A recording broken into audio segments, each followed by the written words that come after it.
नमस्कार दोस्तों, हार्दिक स्वागत है आप सभी का फिर से एक बार हमारे चैनल सनातन धर्म का संसार पर। दोस्तों, अगर आप अपनी लाइफ में कुछ नया सीखना चाहते हैं तो चैनल को सब्सक्राइब जरूर करिएगा। दोस्तों, भगवान श्री हरि विष्णु जी और मां लक्ष्मी की कृपा पाने के लिए एकादशी सबसे बड़ा व्रत माना जाता है।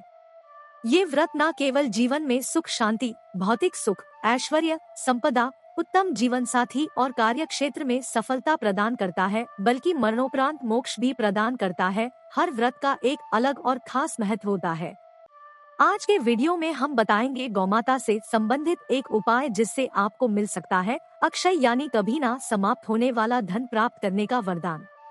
अगर हिंदू धर्म की माने तो ऐसी मान्यता है कि गाय की सेवा अगर निस्वार्थ भाव से की जाए तो घर में लक्ष्मी का वास होता है। वैसे तो युगों से चला आ रहा है कि गाय को हम कुछ ना कुछ खिलाते जरूर हैं। गाय को सनातन धर्म में लक्ष्मी स्वरूप भी माना गया है। जाता है कि गाय की सेवा करने से घर परिवार सुखी और संपन्न रहता है। जिस घर में गाय की सेवा निस्वार्थ भाव से होती है उस घर में लक्ष्मी जी की कृपा हमेशा बनी रहती है। और जिस घर में गाय की सेवा नहीं होती, अचानक से किसी भी प्रकार की वहाँ पर विघ्न बाधाएं आती रहती है। वैसे तो कुछ लोग शहरों में भी रहते हैं, महानगरों में रहते हैं, तो वहाँ पर गाय पालना संभव ही नहीं है। लेकिन वहाँ पर भी रोटी जरूर खिलाई जाती है। लेकिन कई बार गाय को खिलाने में कुछ भूल हो जाती है। तो कौन सी वो 3 चीजें हैं जो गाय को नहीं खिलानी चाहिए, आज हम आपसे इस वीडियो में साझा करेंगे। लेकिन दोस्तों, उससे पहले आपसे रिक्वेस्ट करते हैं कि वीडियो को लाइक जरूर करिएगा, दोस्तों को शेयर कर दीजिएगा, और अगर आपने अभी तक चैनल को सब्सक्राइब नहीं किया है तो चैनल को सब्सक्राइब करके बेल आइकन जरूर दबाइएगा। गाय के अंदर सभी देवी देवताओं का निवास माना जाता है, तो आप सुबह जो पहली रोटी बनती है वो अगर गाय को खिलाते हैं तो देवी देवताओं का आशीर्वाद मिलता है। गाय को गुरु के साथ जोड़ा गया है, यानी गुरु ग्रह के साथ, बृहस्पति ग्रह के साथ, इसलिए गुरुवार के दिन गाय को रोटी पर एक चुटकी हल्दी डालकर खिलाए तो सुख संपत्ति धना ऐश्वर्य बढ़ता है, दुष्ट ग्रह शांत जाते हैं। जो लोग मानसिक रूप से परेशान है वो गाय को रोटी पर थोड़ा सा गुड़ रखकर खिलाएं तो सकारात्मक ऊर्जा आती है, टेंशन खत्म होती है, स्वास्थ्य अच्छा रहता है। और अगर आपको लगता है कि आपके सभी ग्रह खराब है तो ऐसे में गाय को पहली रोटी रोज खिलाएं। सभी ग्रह धीरे धीरे शुभ हो जाएंगे।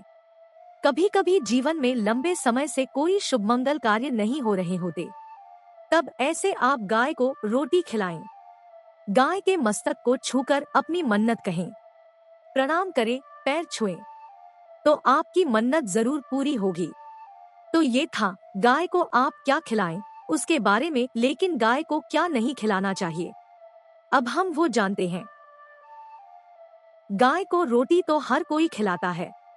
अब ये रोटी बासी बिल्कुल भी नहीं होनी चाहिए, यानी कि एक दिन पहले की जो रोटी बनी रहती है और आप दूसरे सुबह सुबह खिला देते हैं, वो नहीं खिलानी चाहिए।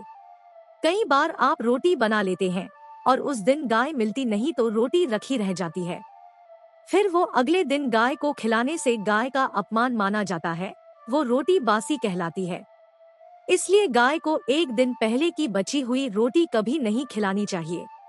सड़ीगली चीजें, खराब चीजें गाय को मत खिलाइए, इससे घर में परेशानी आती है। अगर आप ऐसा है तो अपनी आदत को बदलिए, क्योंकि इससे घर में तकलीफ आती है। गाय को हरा चारा तो हर कोई खिलाता है। हरा चारा आप खिलाते समय एक बात का ध्यान रखें, गाय को सबसे ज्यादा पीपल का पत्ता लोग खिलाते हैं, पर पीपल का पत्ता आप खुद से तोड़कर मत खिलाइए।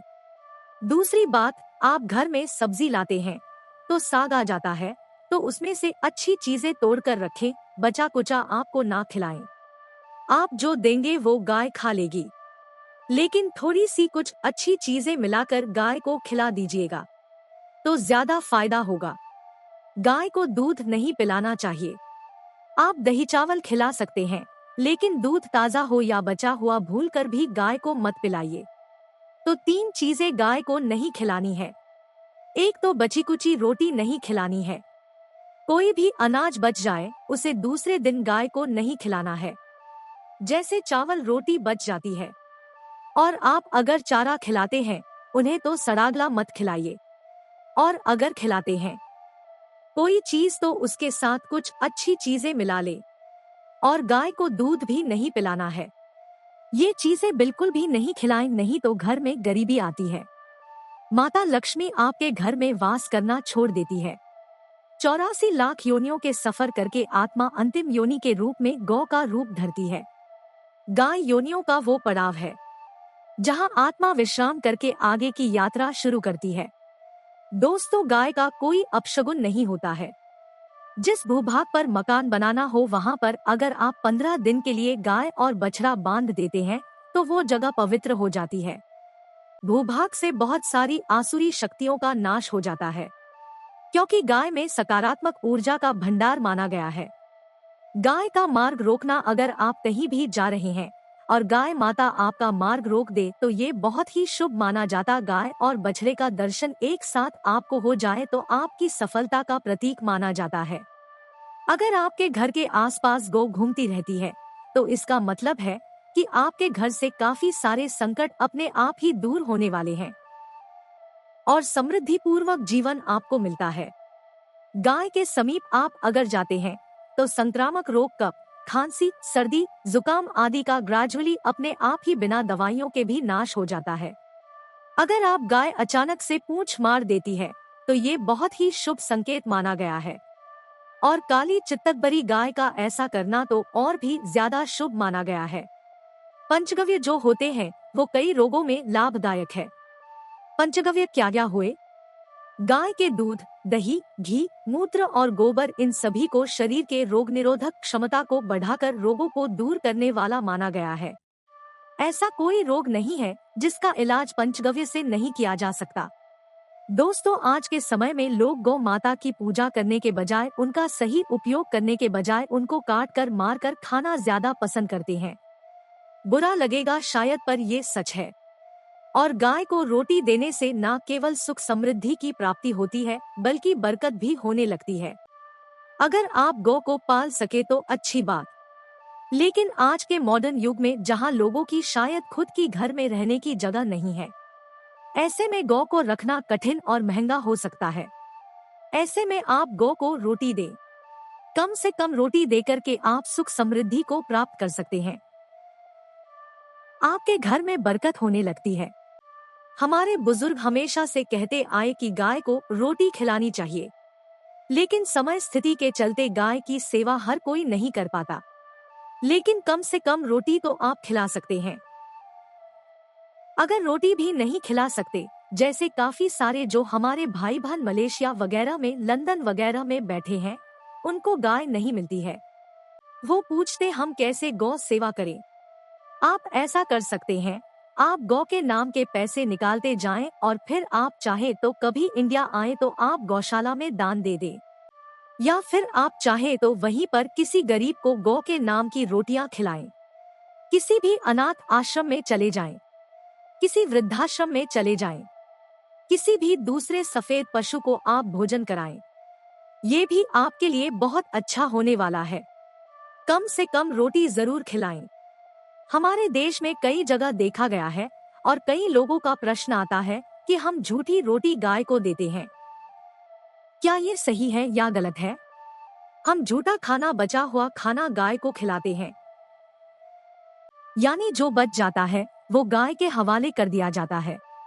तो आपको बता दे दोस्तों, रामायण काल में गौ माता को एक श्राप मिला था। उसी की वजह से आज उनके साथ ऐसा हो रहा है। उसी श्राप की वजह से गौ माता में देवी देवताओं का वास होने के बाद भी उनको झूठा खाना पड़ता है। यहाँ तक पॉलीथीन्स भी खाते हैं, हालांकि ये किसी भी लिहाज से सही नहीं है। आपको बता दे, वाल्मीकि रामायण में सीता द्वारा पिंडदान देकर दशरथ की आत्मा को मोक्ष मिलने का संदर्भ आता है। जो लोग जानते होंगे वो जानते हैं कि वनवास के दौरान भगवान राम, लक्ष्मण और सीता पितृपक्ष के दौरान श्राद्ध करने के लिए गया धाम पहुँचे। वहाँ श्राद्ध कर्म करने के लिए जरूरी सामग्री जुटाने राम और लक्ष्मण तो चले गए और सामान लेकर आए। इधर दोपहर हो गई, पिंडदान का समय निकलता जा रहा था। सीता माँ घबराने लगी। तभी दशरथा की आत्मा ने पिंडदान की मांग कर दी। अब गया जी के आगे फल्गु नदी पर अकेली सीता जी मुश्किल में पड़ गई। उन्होंने फल्गु नदी के साथ वटवृक्ष, केतकी के फूल और गाय को साक्षी मानकर बालू का पिंड बनाया और स्वर्गीय राजा दशरथ अपने ससुर के निमित्त पिंडदान कर दिया। थोड़ी देर में भगवान राम और लक्ष्मण जब तो उन्होंने कहा कि समय निकल जाने के कारण मैंने पिंडदान कर दिया, बिना सामग्री के पिंडदान कैसे हो सकता है। इसलिए राम जी ने सीता माँ से प्रमाण मांगा। तब सीता माता ने कहा कि जो फल्गु नदी की रेत है, केतकी के फूल है, गाय है और वटवृक्ष है, जो मेरे द्वारा किए गए श्राद्ध कर्म की गवाही दे सकते हैं। इतने में फल्गु नदी, गाय और केतकी के फूल तीनों इस बात को मुकर गए। उन्होंने कहा, सीता माँ झूठ बोल रही है, सिर्फ वट वृक्ष सही बात कही। तब सीता जी ने दशरथ का ध्यान करते हुए उनसे ही गवाही देने की प्रार्थना करी। दशरथ जी ने सीता माँ की प्रार्थना को स्वीकार करके घोषणा की कि ऐन वक्त पर सीता ने मुझे पिंडदान कर दिया। इस पर राम आश्वस्त हुए, लेकिन तीनों गवाहों द्वारा झूठ बोलने पर सीता जी उनसे क्रोधित हो गई और उन्हें श्राप दिया। फल्गु नदी से कहा कि जा, तेरा नाम सिर्फ नदी रहेगा, लेकिन तुझमें कभी नहीं रहेगा। इस कारण आप भी जानते होंगे, जो लोग जानते हैं, फल्गु नदी आज भी गया में सुखी ही रहती है। गाय को श्राप दिया कि तू पूज्य होकर भी लोगों का झूठा खाएगी, और केतकी के फूल को श्राप दिया कि तुझे पूजा में कभी नहीं चढ़ाया जाएगा। वटवृक्ष को सीता माँ ने आशीर्वाद दिया कि उसे लंबी आयु की प्राप्ति होगी और दूसरों को छाया प्रदान करेगा, तथा पतिव्रता स्त्री तेरा स्मरण करके अपने पति की दीर्घायु की कामना करेंगी। यही कारण कि गाय को आज भी झूठा खाना पड़ता है। केतकी के फूल को पूजा से निषिद्ध बताया गया है। फल्गु नदी के तट पर जल नहीं है। सीता कुंड में पानी के अभाव में सिर्फ बालू या रेत में पिंडदान किया जाता है। दोस्तों, शास्त्रों के मुताबिक गौ माता में सारे देवी देवता निवास करते हैं। 33 कोटि देवी देवता और पितरी का निवास होता है। अगर आप भी किसी मंदिर में नहीं जा सकते, पूजा पाठ नहीं करते हैं, कहीं जाकर के ग्रह दोषों का उपाय नहीं कर सकते हैं, तो आपको गाय को एक रोटी जरूर खिलानी चाहिए। हमेशा कहते हैं, पहली रोटी गाय की अगर आप भी खिलाते हैं तो दुनिया के सारे सुखों को प्राप्त कर सकते हैं। आपने अक्सर ही सुना होगा कि रसोई में पहली रोटी जो भी बने गाय को दे देनी चाहिए। हर रोज गाय को एक रोटी देने से आपके जीवन के सभी दुख दर्द दूर हो जाते हैं। खाना बनाते वक्त हमेशा पहली एक रोटी गाय की निकाल दें। इसके बाद ही परिवार के बाकी सदस्यों के लिए आपको रोटियां सेंकनी चाहिए। कोशिश करनी कि गाय की उस रोटी में थोड़ा सा हल्दी मिला दे। इससे गाय को रोटी खिलाने का अपार फल प्राप्त होता है। अगर गुरुवार का दिन हो तो लोई ले ले, सने हुए आटे की एक छोटी सी लोई बना ले और उसमें हल्दी मिलाकर गाय को खिला दे। आपके जीवन में शुभता आती है, वैभव आता है, धन संपत्ति का वास होता है। आप जो भी हासिल करना चाहते हैं जिंदगी में, तो आप देखेंगे कि तुरंत आपको मिनटों में वो हासिल हो जाता है। इसी तरह आपको नमक का एक उपाय बताते हैं। नमक क्या है? नमक के बिना तो हर स्वाद अधूरा है, और साथ ही साथ अगर नमक ना हो जीवन में तो स्वादहीन हो जाता है। जितना हम खाने में नमक को इम्पोर्टेंट मानते हैं, उतना ही ज्योतिष में नमक को इम्पोर्टेंट ही माना जाता है और इसे कर्ज की वस्तु माना गया है। किसी का नमक खाने का अर्थ क्या होता है? उसका कर्जदार होना। आपने सुना ही होगा, नमक का कर्ज अदा करना है।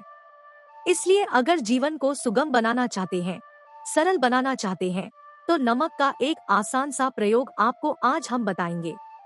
आप देखिए कि कितने आपको पॉजिटिव परिणाम मिलते हैं, और इतना आसान है कि इसके लिए आपको अतिरिक्त मशक्कत करने की कोई जरूरत नहीं है। सिर्फ आपको अपने घर में बनी सबसे पहली रोटी लेनी है और उस पर थोड़ा सा नमक रख दें। अब आप पूछेंगे कौन सा नमक रखें? तो सबसे बेस्ट है आप सादा नमक, ढेरी वाला नमक, सस्ता नमक जो भी है वो रखें। काला नमक नहीं है, आपको सफेद नमक ही रखना है तो नमक रख ले और फिर इस रोटी को किसी कपिला गाय को आपको दे देनी है। कपिला गाय यानी सफेद रंग की गाय को आपको खिला देना है। अगर आपको कपिला यानी सफेद गाय नहीं मिलती है तो आप ये रोटी किसी भी गाय को खिला दें। मगर यदि आपको कोई ऐसी गाय दिख जाए, सबसे पहले सफेद गाय को ही खिलाना प्रेफर करें। आपको बता दें दोस्तों, ये उपाय आपकी हर समस्या को जड़ से दूर कर देता है। चाहे आपके घर में कोई बड़ी कलह हो, कोई पारिवारिक वाद, इस उपाय को करके आपके घर में सुख का वास होने लगता है। जो भी धन की कमी हो, बच्चों की पढ़ाई हो, करियर में सफलता हो, सभी मुश्किलें आपके जीवन की दूर होने लगती है। लेकिन गाय को रोटी देते वक्त मन में ऐसा कोई भाव ना लगाकर रखें कि हम रोटी खिलाते हैं या फिर हम बहुत बड़े दानी हैं, अन्यथा इस स्थिति में पुण्य फल की प्राप्ति होना संशय वाली स्थिति देता है। गाय को रोटी खिलाने से नियम बरकत के अलावा आप देखेंगे धन संपत्ति में दिनों दिन बढ़ोतरी होने लगती है और आपके घर के ग्रह दोषों से आपको मुक्ति मिलती है। अगर आपके भी घर में धन की कमी है तो आपको ये उपाय जरूर करना चाहिए, किसी भी दिन करें। अगर सावन का पवित्र महीना है तो हर दिन शुभ है, आप जिस दिन चाहे उस दिन से कर सकते हैं और आप देखेंगे इस उपाय को करने से आपके घर से धन की कमी बिल्कुल झट से दूर हो जाती है। तो ये उपाय आप जरूर कर लीजिए। आज के बस इतना ही। दोस्तों, अगर आपको ये वीडियो पसंद आया है तो वीडियो को लाइक करिएगा, दोस्तों को शेयर जरूर करिएगा और चैनल को सब्सक्राइब करके बेल आइकन जरूर दबाइएगा ताकि आने वाला नॉलेजेबल वीडियो आपको सबसे पहले मिले। दोस्तों, मिलते हैं अगले वीडियो में, तब तक के लिए नमस्कार और धन्यवाद।